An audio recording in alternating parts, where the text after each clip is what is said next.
ዛሬ ልዩ ቀን ነውና የእመቤታችን የቅድስት ድንግል ማርያም የድነታችን መሰረት የሆነችው እናታችን ቅድስት ድንግል ማርያም በዛሬው ዕለት ተወልዳለች።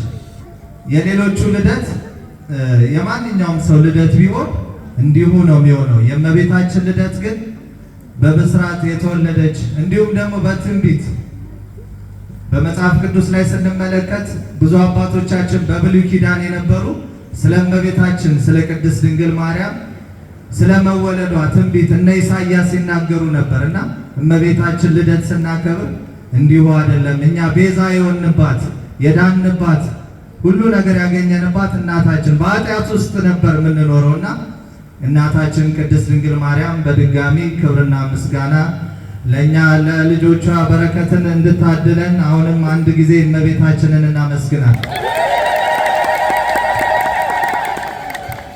ከዚህ በመቀጠል ያው የዕለቱን ትምህርት ነው የምንማረው። መምህራችን በመካከላችን ተገኝቷል። እንዲሁም ደግሞ ዝማሬውን መልካም አድርጎ ያቀረበልን መዋዘ ጥበብ ዳግማይ ደርቤን እግዚአብሔር አምላክ ዝማሬ መላእክትን ያሰማልን፣ ዝማሬ መላእክትን ያሰማልን። በአገልግሎት ረጅም ዕድሜ እንዲቆዩ እግዚአብሔር አምላክ በበረከቱ ይጎብኝልን። ከዚህ በመቀጠል መምህራችን በመካከላችን ተገኝቷል። መምህር ሲሳይ አበራ ያስተምሩናል። ለሳቸው ተናጋሪ አንደበት ለኛም አስተዋይ የሊዲያን ልቦናን ያድለን።